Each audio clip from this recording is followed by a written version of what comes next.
Muy buenas tardes. Hoy vamos a iniciar la clase de lo que sería dentro del agrosistema, la componente sociocultural, en realidad el subsistema sociocultural, la componente tecnológica. Y dentro de esa componente tecnológica vamos a ver las plagas, las malezas y las enfermedades. Así que voy a compartir con ustedes,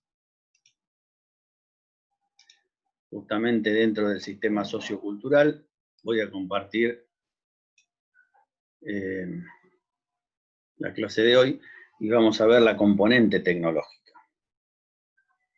Bien, cuando nosotros hablamos de esta componente tecnológica, ahí se encuentran las adversidades, que son las plagas, que son las malezas, que son las enfermedades, y que son lo que se llaman los daños fisiogénicos o enfermedades. Las primeras tres plagas, malezas y enfermedades producidas por agentes bióticos y los daños fisiogénicos producidos por agentes abióticos, como podría ser el daño de una helada o el daño de un granizo, de una granizada. Muy bien. Entonces, todo esto lo estudia la sanidad vegetal, donde la sanidad vegetal trata el conjunto de acciones. ¿Para qué? Para controlar todas las adversidades que pueden haber en los cultivos, y tanto en cosecha como en post cosecha, enfermedades, plagas, malezas, enfermedades fisiogénicas. En ese periodo que dijimos que va desde antes de la siembra hasta la post cosecha, y fundamentalmente para lograr biomasa en cantidad y calidad. Ya sabemos que biomasa era todo lo que producían las plantas y había un índice de cosecha que eran los granos que yo necesitaba o los frutos que yo necesitaba. Ahora bien, esta metodología para controlar en el periodo desde antes de la siembra hasta la post cosecha y para lograr esa cantidad de biomasa, hace que se trabajen en conjunto e interacción con muchas disciplinas. Por ejemplo, la botánica, donde la botánica tiene en cuenta los cultivos, pero también tiene en cuenta las malezas. Acuérdense que las malezas es una definición del hombre, es antrópica, no, las malezas como tal no existen, pero sí es cierto que la botánica, a través de ella vamos a poder estudiar los estadios, tanto de cultivos como de maleza, y específicamente cuándo son más susceptibles los cultivos a la interferencia de las mismas, la competencia que va a haber entre ellas y la sensibilidad que tienen los cultivos a la presencia de esas malezas. En cuanto a la genética, hay que tener en cuenta el mejoramiento, porque básicamente el mejoramiento a mí me sirve para generar resistencia, o sea, qué resistencia van a tener las plantas a determinados ataques de hongos, ataques de bacterias. También trabaja con la climatología y la edafología, o sea, clima y suelo, básicamente para saber cuáles son las condiciones predisponentes para que se desarrolle una enfermedad. Vamos a ver en un ratito que para que se desarrolle una enfermedad tiene que haber algunos puntos que coincidan y uno de ellos es las condiciones predisponentes. Trabaja en interacción con la zoología agrícola, justamente para conocer los insectos, los ácaros, las aves y los roedores. Acuérdense que dijimos que acá se trataba en el periodo, o sea, que las plantas no se enfermaran, ni siquiera sus cosechas, desde la siembra o desde antes de la siembra, mejor dicho, hasta la post cosecha. Interactúa con la fitopatología, que es la ciencia que estudia las enfermedades, con la terapéutica vegetal, que son las estrategias, las tácticas y los procedimientos. O sea, ¿qué tengo que hacer para que una planta no se enferme?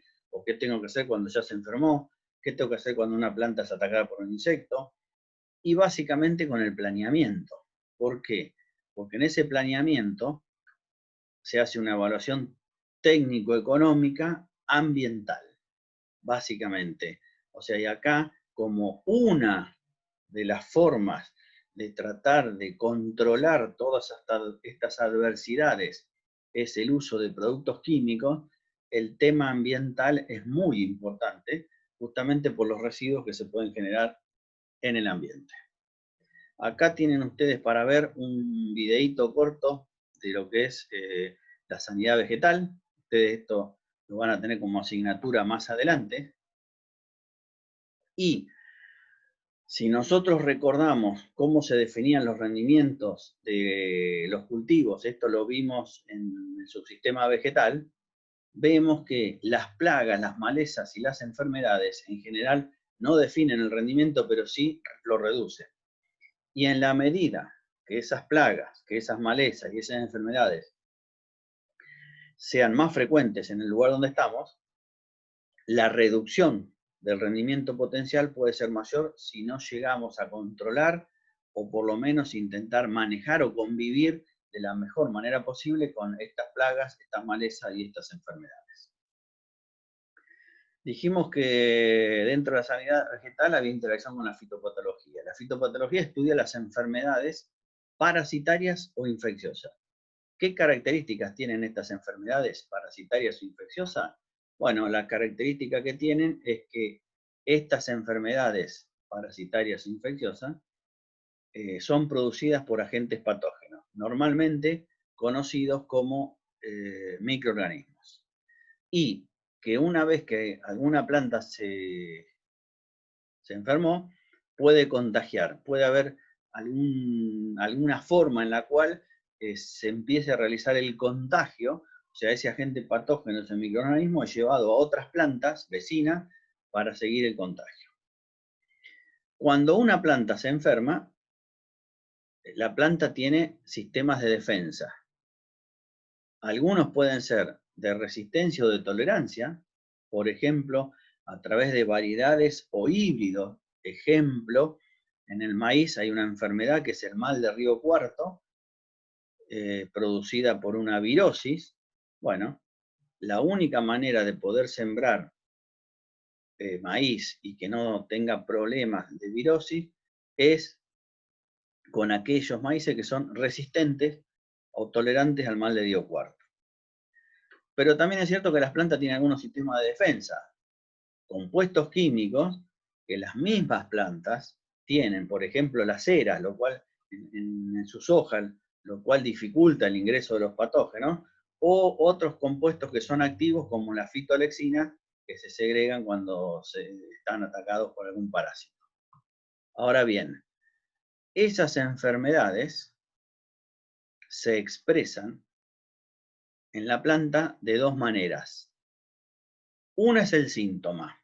¿Qué es el síntoma?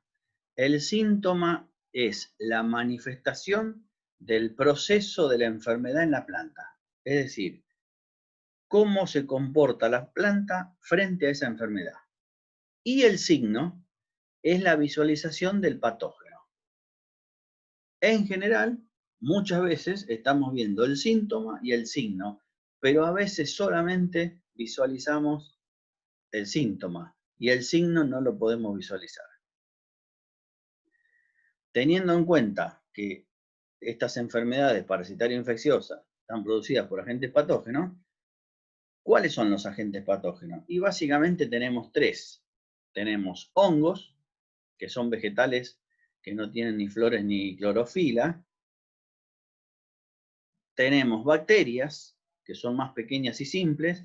Y tenemos virus, que hoy están tan de moda, con el coronavirus famoso, que son ácidos nucleicos. Entonces, en cuanto a los hongos, esos hongos pueden ser simbióticos o pueden ser parásitos o pueden ser saprófitos. ¿Qué características tienen estos hongos? Que tienen un mecanismo de infestación particular. Trabajan a través de enzimas sobre la pared celular y lo que hacen es una digestión de esa pared celular. ¿Qué significa? Que el hongo puede ingresar directamente a la planta sin necesidad de un vector. En cambio, tanto bacterias como virus necesitan o un lugar de entrada, o sea, una planta que se lastimó, por ejemplo, después de una pedrada, después de una caída de piedra, o en los viveros cuando se trabaja haciendo injerto, un corte y ese corte es la puerta de entrada básicamente por ahí para las bacterias o también para los virus.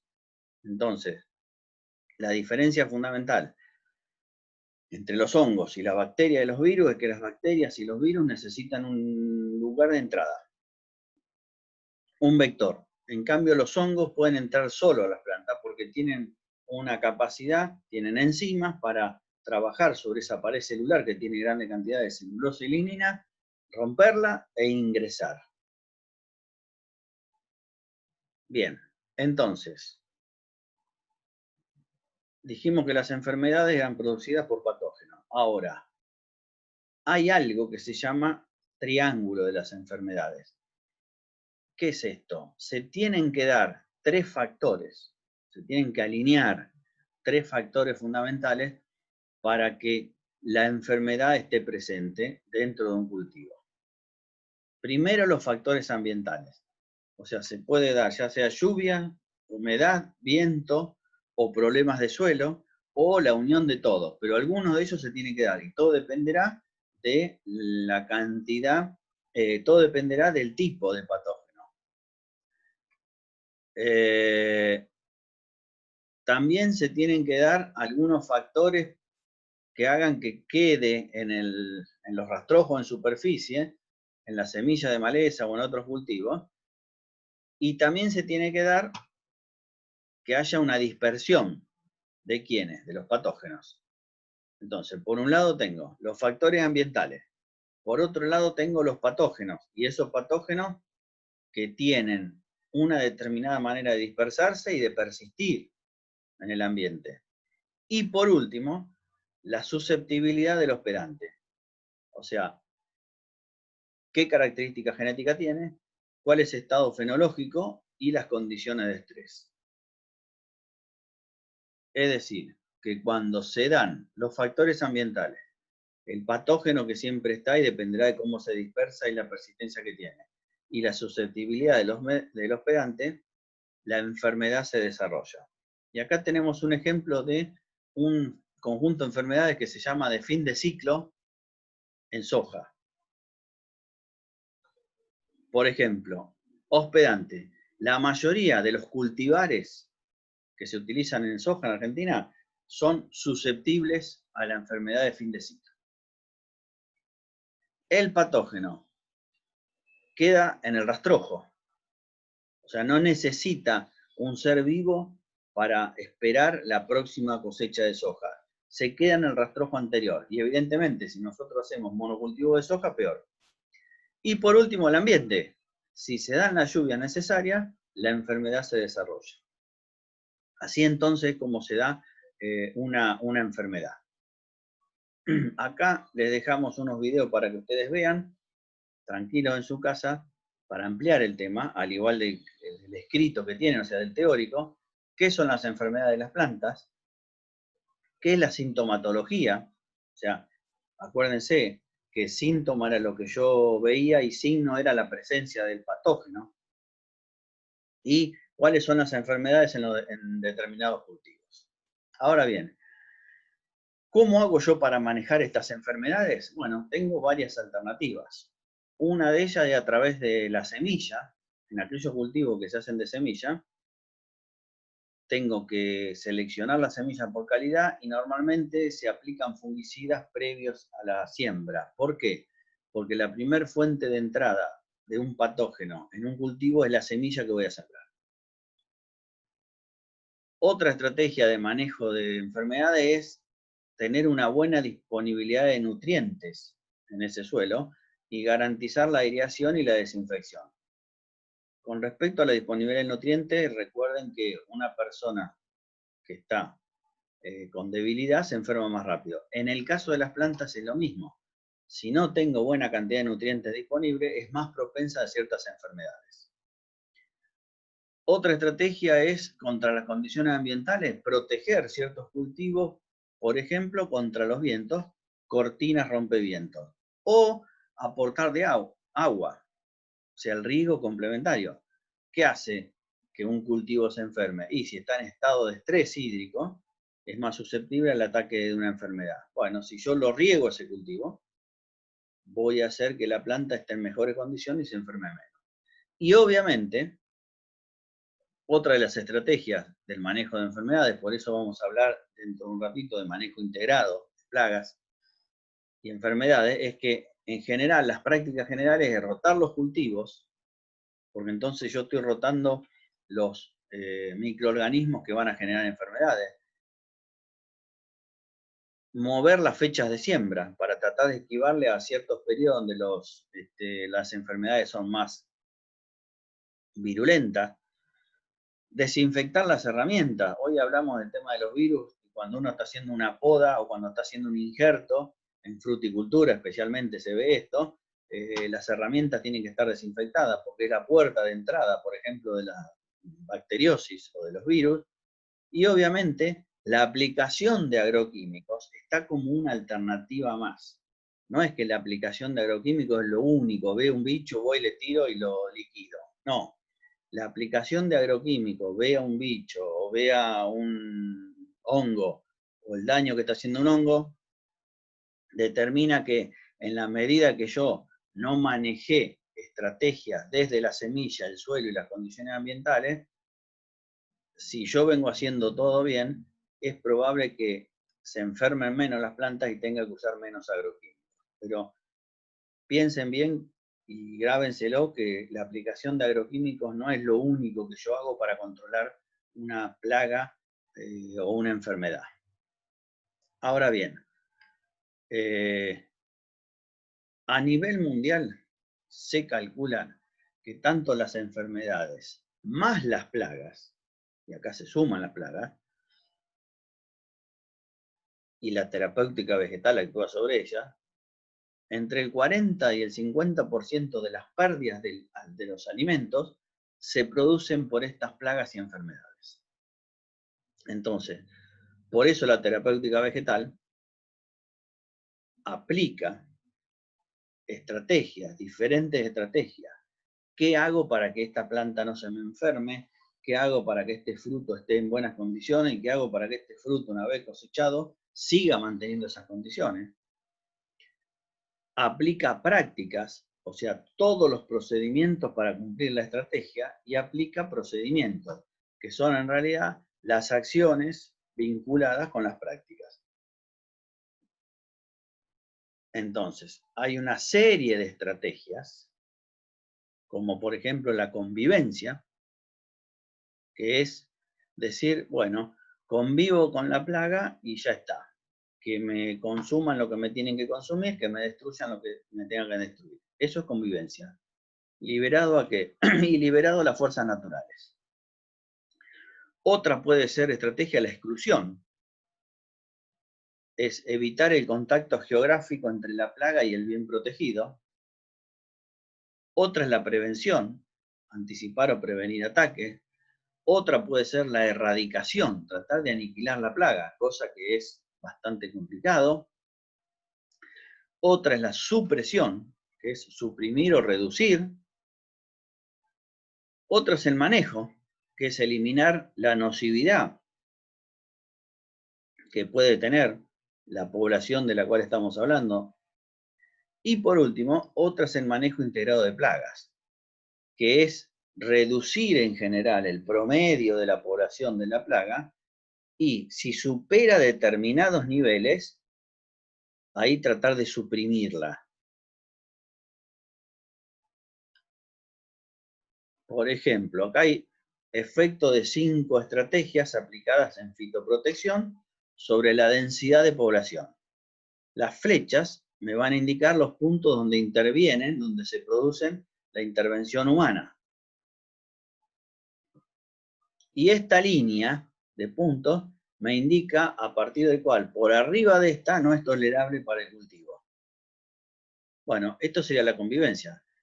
Hay momentos donde está por encima de lo que es tolerable, hay momentos que está por debajo, pero es la estrategia, es la convivencia. Cuando queremos prevenir, como en este caso, cuando prevenimos, nunca dejamos que llegue a la densidad poblacional tolerable. O sea, lo que estamos haciendo es, antes de llegar ahí, estamos aplicando algún producto, estamos haciendo algo para tratar de que disminuya y mantener una menor cantidad de esa plaga a lo largo del desarrollo del cultivo. En la erradicación lo que hacemos es a través de varios tratamientos, tratamos de eliminarla por completo. En la supresión, lo que yo hago es, hago un tratamiento, una estrategia determinada, se suprime la plaga, empieza a crecer y nuevamente a través del tiempo tengo que volver a hacer otro tratamiento. Y en el manejo, lo que yo trato de hacer con el manejo es mantenerla siempre por debajo de los niveles que no son tolerables, pero en determinados momentos del cultivo. Para eso vimos los ciclos de los cultivos, porque a lo mejor en otros ciclos de cultivo no me hacen absolutamente nada. O sea que como verán, no es solamente aplicar productos cada vez que aparece un bichito, un insecto, sino que esto forma parte de ciertas estrategias. Acá tienen otro video para ver, que es el tema de las plagas en los cultivos, ilustrativo, para que lo agreguen a lo que ustedes van a tener que leer del material que se les ha entregado. Ahora bien, cuando yo quiero manejar las plagas,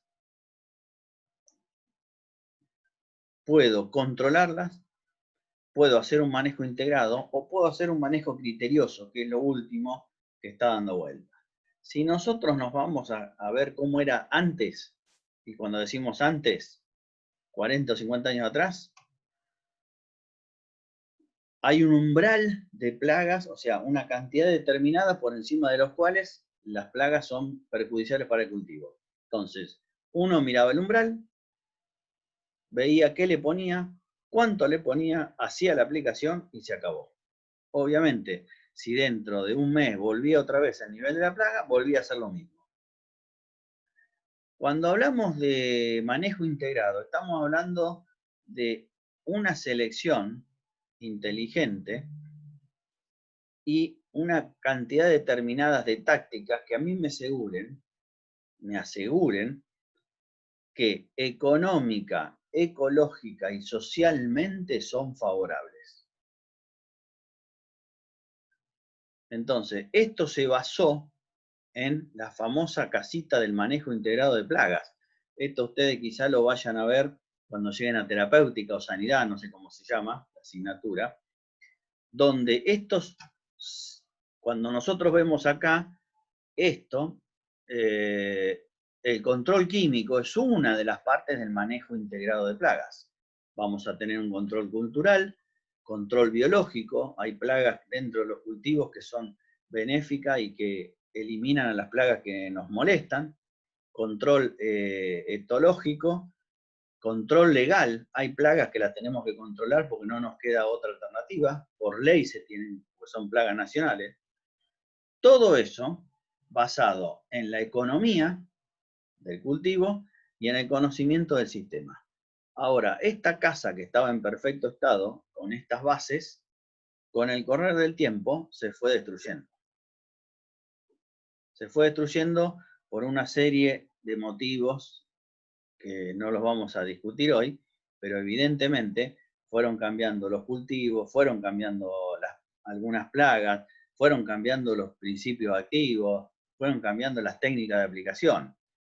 Entonces, todo esto se basaba en los niveles de tolerancia, donde se diferenciaban el nivel de daño económico, que el nivel de daño económico estaba dado por el nivel de una población de una plaga, por ejemplo, chinches en el cultivo de soja, que cuando se alcanzaba ese nivel, le causaba al cultivo, y por lo tanto a la producción, un daño económicamente muy significativo. Y el costo de la aplicación iguala el valor de lo que se va a perder. O sea, si yo dejo que actúe el insecto, pierdo, por ejemplo, 10. Para controlar a ese insecto y matarlo, voy a gastar 10. Ese es el nivel de daño económico. Ahora, el umbral de daño económico es anticiparte a eso. ¿Qué significa? Que el umbral de daño económico es el nivel de población de una plaga en el cual las medidas de control se justifican para que no alcance la plaga el nivel de daño económico. Entonces acá, en estos casos, umbral de daño económico, estamos viendo acá, umbral de daño económico, nivel de daño económico, en este caso, en el umbral de daño económico, por ejemplo, si yo dejo que esté el insecto y va a haber 10 de pérdida, pero la aplicación me cuesta 6, ahí lo aplico. Umbral de daño económico. Ya cuando llegué al nivel de daño económico ya es más complicado. Entonces, esto sería el rendimiento que tiene un cultivo y qué pasaría con ese rendimiento si yo no hago un control. Entonces tengo un ataque inicial, en este caso estamos hablando de otra plaga, que es el barrenador del tallo en el maíz o el de la caña de azúcar, diatraea. En este ataque inicial no causa daño que sea económicamente significativo. En esta parte de acá, B, empiezo a perder rendimiento. C, esta otra parte, es la zona de competencia para la plaga. Y en este lugar D es donde se estabiliza el daño. Pero cuando yo me voy al eje de rendimiento, el rendimiento cayó muchísimo. Entonces lo que yo tengo que tratar de hacer es mantenerme en este lugar. Entonces, el umbral de daño económico se anticipa al nivel de daño económico. ¿Por qué? Porque acá me cuesta lo mismo que perdí la aplicación. En cambio acá me cuesta menos. Todavía no alcancé a perder esta diferencia que se ve acá. Bien, ahí lo tenemos bien desarrollado, ese gráfico. Acá no hay problema de daño económico, acá empieza a caer el rendimiento, donde acá el nivel de daño económico, a medida que voy cayendo, me sale más caro la aplicación que lo que voy perdiendo. Ahora bien, esos umbrales de daño económico que estamos viendo acá, que dijimos, si volvemos hacia atrás, era el nivel de población de una plaga en el cual las medidas de control se justifican para que no alcance el nivel de daño económico. Si se justifican, quiere decir que todavía no perdí y me sale más barato la aplicación que lo que voy a perder. Esos umbrales de daño económico en los últimos tiempos se vinieron modificando. ¿Por qué? Primero porque los insecticidas cambiaron. Esto después ustedes lo verán en terapéutica o en sanidad, pero ahora los insecticidas cambiaron. Obviamente eso por un lado. Por otro lado, si la planta está en estrés hídrico, el umbral de daño económico cambia. Quizá me tenga que anticipar, porque la planta está en condiciones desfavorables. También es cierto que puedo encontrar otras plagas que controlen a la plaga que yo puedo o la que yo quiero matar. Con lo cual, ahí sería una especie de control biológico. Control biológico también es cierto. Y también puedo hacer un control biológico a través de la aplicación de un producto biológico. Otra de las cosas que puede cambiar el umbral de daño económico es la logística de aplicación. Qué engorroso es todo esto, y si el productor tiene máquina propia o no tiene máquina propia, porque esto también va a cambiar.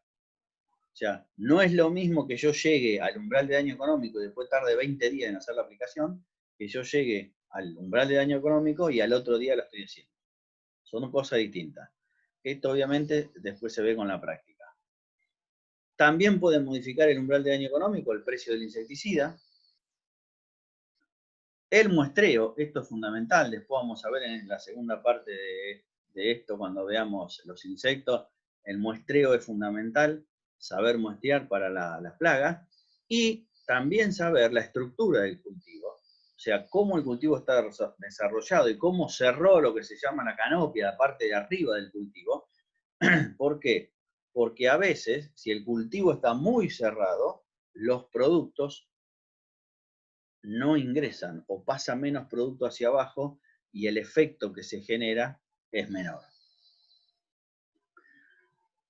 Acá tienen otro video de manejo integrado de plagas y enfermedades, en este caso aplicado a lo que serían los frutales, pero se puede aplicar a todos los cultivos. Pero para que ustedes vean, no importa si es frutales o cualquier cultivo, sino el concepto de lo que es el manejo integrado de plagas y enfermedades.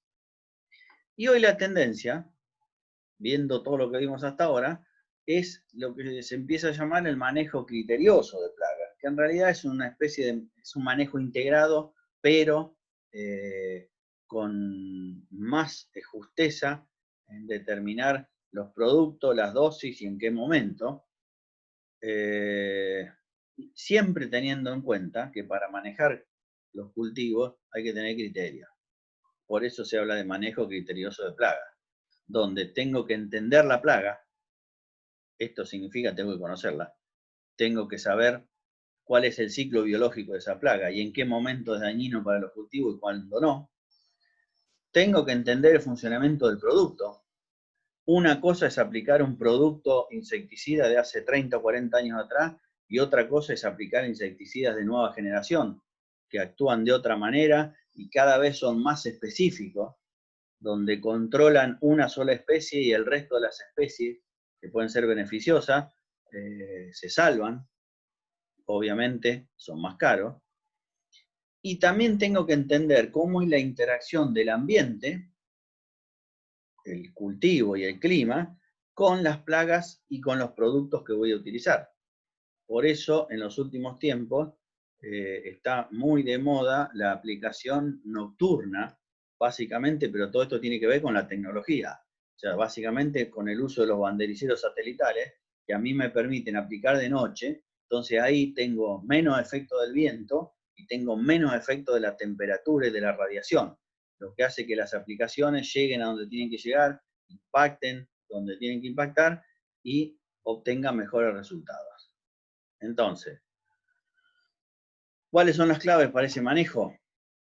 Conocer la plaga, conocer el producto, conocer el ambiente y a partir de ahí desarrollar la aplicación, donde se va a desarrollar a través del umbral de lo que se llama decisión agronómica. No es ni más ni menos que el manejo integrado, pero conociendo mucho más los nuevos productos y no los productos viejos, con los cuales esos productos viejos se hicieron los umbrales de daño económico. Los umbrales de daño económico y el nivel de daño económico es algo bastante viejo, cuando los productos actuaban de otra manera. Bien, entonces, tengo diferentes tácticas para hacer control. Por ejemplo, el control puede ser fitogenético, o sea, mecanismos de resistencia, puede ser cultural, labranza, fajas o franjas trampa, cultivos intercalares, fechas de siembra y de cosecha, o sea, cultural porque tiene que ver con las labores que yo voy a realizar en ese cultivo. Pueden ser mecánico y físico, barrera física. Puede ser control legal, ya lo dijimos, acciones gubernamentales. Cuando se declara que una plaga es nacional, hay obligación por parte de todos los productores de controlarla. Puede ser una táctica de control autocida, que es esterilizando insectos. Básicamente esto se usa mucho en el Valle del Río Negro, donde se tiran los machos esterilizados para que se acoplen con las hembras y éstas no puedan generar descendencia. Para la mosca de los frutos se usa básicamente. Puede ser el control etológico, que es saber cómo la plaga se comporta para a través de ese comportamiento poder controlarla. Puede ser químico, no está descartado, ya lo dijimos, pero como verán ya no es el único control que yo puedo hacer, pero el químico es la de aplicación de los plaguicidas. Y puede ser biológico, que es la utilización de enemigos naturales. donde esos enemigos naturales yo los puedo aumentar, manipular, criarlos y liberarlos al medio para que controlen los que son perjudiciales para mi cultivo. Esa es otra táctica. Obviamente, cuando yo hago un control biológico, si lo comparo con uno químico, los resultados no se dan al mismo tiempo. Entonces acá tenemos que cambiar la cabeza. Por un lado, los profesionales, por otro lado, los productores. Normalmente el productor lo que quiere es, cuando hay una plaga, aplicarle un producto y ver que la plaga está muerta en el entresurco del cultivo. Bueno, si aplico otro tipo de tácticas, ya no va a poder ver eso. O sea que esto es un proceso que va a ser lento. Entonces, para que haya calidad y producción de biomasa vegetal, que es el objetivo de la producción, hay una serie de factores que van a influir. Por ejemplo, el hábitat natural influye sobre las relaciones entre el suelo y el paisaje, sobre la disponibilidad de agua y los nutrientes, cuál es la dotación de nutrientes que hay y el abastecimiento. Eso a mí me va a determinar el costo de los insumos, que a su vez va a determinar las prácticas de cultivo.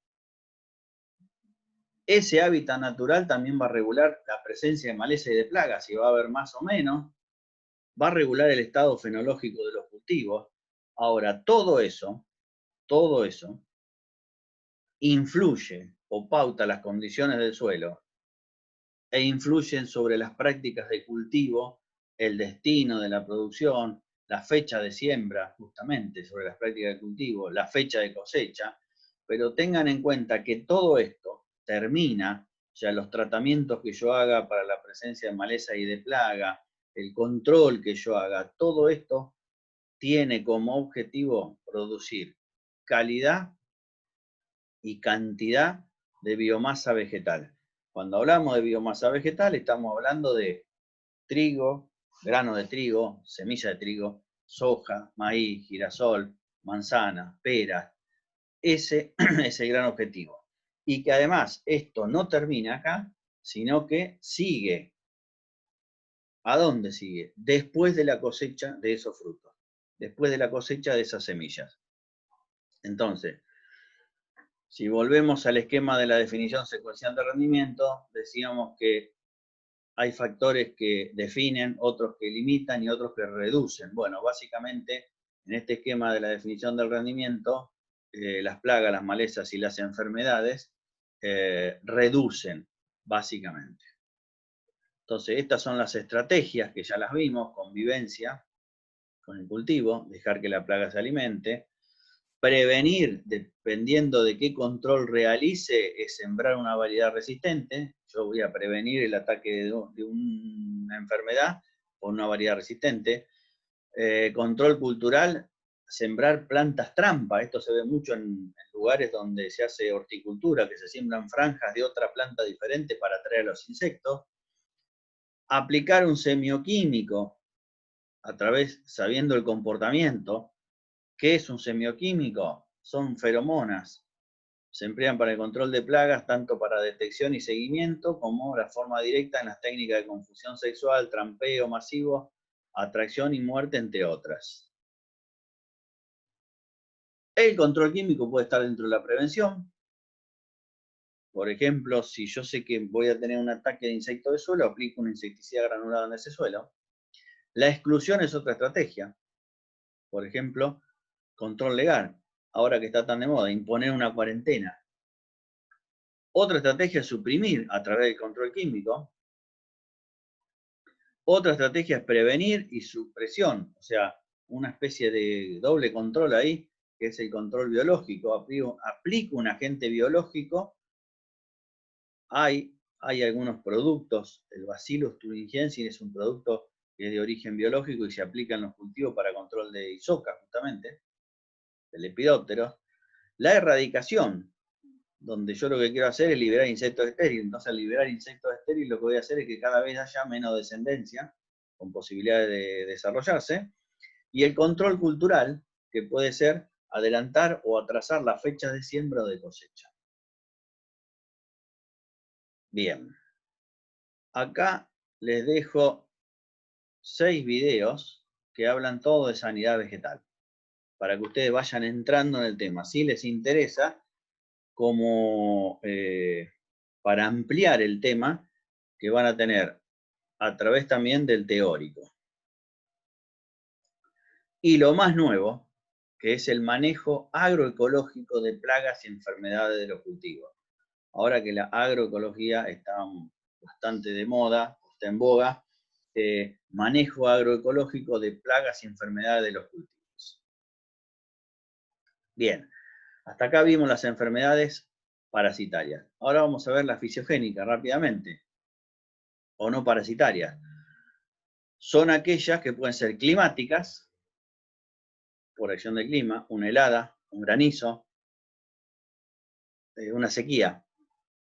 Pueden ser culturales, por daños que se le aplican a las plantas a través de trabajos que se hacen dentro del cultivo. O pueden ser edáficas. Básicamente, cuando hablamos de las edáficas, pueden ser por aireación o por humedad, un exceso de aireación o un exceso de humedad, o sea, una sequía o una inundación, o pueden ser nutricionales, donde tengo un déficit o un exceso. Y los síntomas se van a determinar según el nutriente, en general son simétricos, van a tener un gradiente según la ubicación en las hojas. Si hay déficit, lo que habrá que hacer es ver si está disponible y ver la dotación que hay de ese nutriente. Esto se hace a través de un análisis.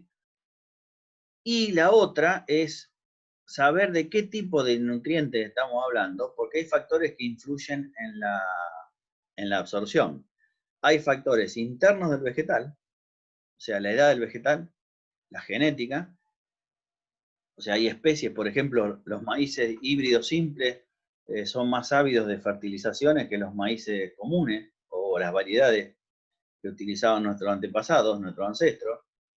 Y las externas son la disponibilidad de nutrientes y las interacciones que hay entre el nutriente y las temperaturas. Por ejemplo, cuando hay bajas temperaturas, como está pasando ahora en estos primeros días de septiembre, por más que haya fósforo en el suelo, el fósforo está inmovilizado por el frío.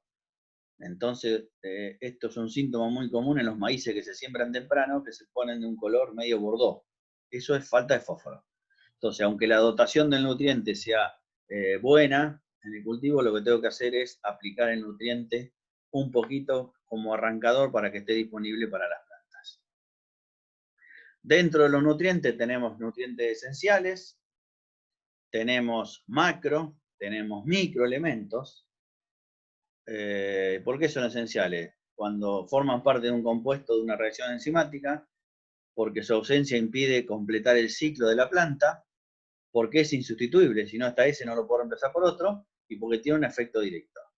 Y según la necesidad de los vegetales, la clasificación de los nutrientes está macroelementos, donde hay gran demanda, nitrógeno, fósforo, potasio, que se denominan con estas letras, azufre, calcio y magnesio. Hay microelementos, donde los requerimientos vegetales son mínimos, pero no quiere decir que cuando hablamos de macro, porque se necesitan en más cantidad, son más importantes, sino que los dos son importantes. Obviamente, la pérdida del rendimiento la voy a ver en relación a la demanda. Los que tienen más demanda, si me faltan esos elementos, el rendimiento de los cultivos va a ser menor.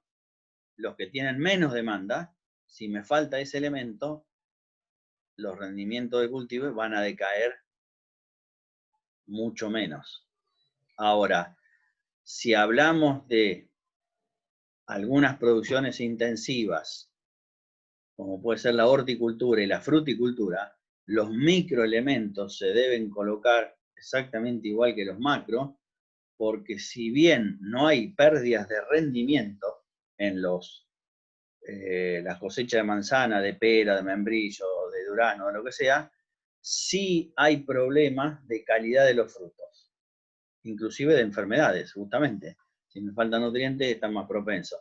Pero hay problemas de calidad de los frutos, del ancho de la cáscara, del pericarpio, todo eso le baja el valor al producto. Y según la frecuencia de aplicación, nitrógeno, fósforo y potasio deberían ser los que más se aplican. En Argentina solamente nitrógeno y fósforo, muy poco potasio. Y algunos que ya deberíamos aplicar, porque ya tenemos problemas, pero que no estamos aplicando en cantidad, son calcio y magnesio. Estos nutrientes depende de la disponibilidad, depende del pH, es la disponibilidad que hay. Cuando las barras estas se van achicando, nos vamos acá, pH 5, significa que el nitrógeno está menos disponible para la planta. El fósforo con menos de pH, ya con pH de 6,5 para abajo, el fósforo empieza a ser problemático para que las plantas lo puedan tomar. Lo mismo pasa el potasio a partir del pH 6.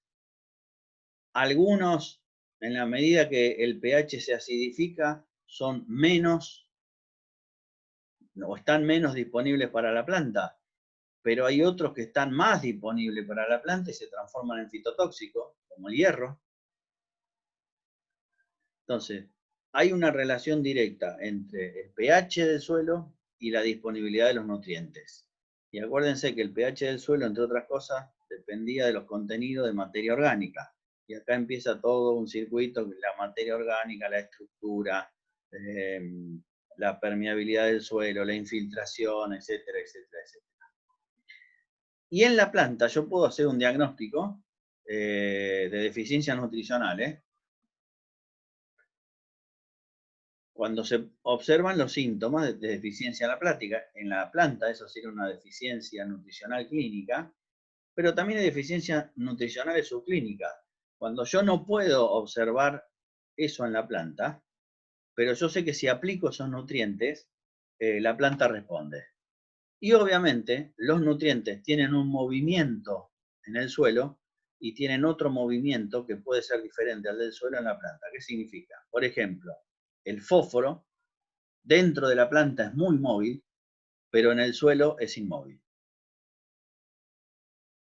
Entonces, ¿cómo sé yo a qué se debe? Bueno, en la parte superior de la planta aparecen los problemas con los nutrientes poco móviles. Si vuelvo para atrás, y serían en la parte de arriba de la planta, parte superior, voy a ver deficiencia en molibdeno, manganeso, zinc, hierro, cobre, boro o calcio. Y en la parte inferior, ahí aparecen los nutrientes que son más móviles: nitrógeno, azufre, potasio, magnesio, donde van a aparecer clorosis, que esto sería el síntoma, o necrosis. Y las clorosis pueden ser uniformes o pueden ser entre las nervaduras. Y las necrosis pueden ser uniformes también o pueden ser entre las nervaduras. Bien. Siempre hablando de deficiencias de nutrientes. Ahora, esos nutrientes yo los puedo colocar a través de abonos orgánicos o de fertilizantes químicos. ¿Qué diferencia tienen? Bueno, que los abonos orgánicos son restos biológicos, en cambio los fertilizantes químicos vienen derivados de combustibles fósiles, que la composición de los abonos orgánicos es más compleja y es variable, tienen ácidos húmicos, en cambio los fertilizantes químicos son mezclas definidas, simples o combinadas, que la forma física está en relación al pH y a la temperatura en los abonos orgánicos. En cambio, los fertilizantes químicos, la condición física es son solubles o insolubles. Cuando yo coloco un abono orgánico, estoy mejorando la estructura del suelo. Los fertilizantes químicos no hacen absolutamente nada sobre la estructura del suelo. Sí es cierto que cuando me voy a la liberación del nutriente, y esto lo vimos, la diferencia entre lo que era el agrosistema y los sistemas naturales, la liberación de los nutrientes es muy lenta y continua, en cambio los fertilizantes químicos de inmediata disponibilidad. La acción residual es más amplia en los orgánicos, muy acotada en los químicos, y la aplicación es muy compleja en los abonos orgánicos por el volumen que tengo que aplicar, en cambio mucho más sencilla en los fertilizantes químicos. La acción residual, si bien es cierto que los fertilizantes químicos tienen una acción residual acotada, Hoy hay algunos tipos de fertilizantes que por una formulación especial se llaman fertilizantes químicos de liberación lenta o de liberación controlada.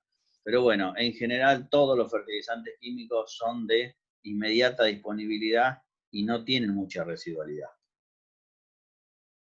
Bien, entonces, con esto vimos lo que son las enfermedades, vimos las plagas, vimos las malezas o cómo se tratan, qué tipo de controles se pueden hacer. Lo que vamos a hacer ahora es, en la próxima, vamos a ver alguna de las malezas, alguna de las enfermedades y alguna de las enfermedades fisiogénicas que podemos observar en un cultivo.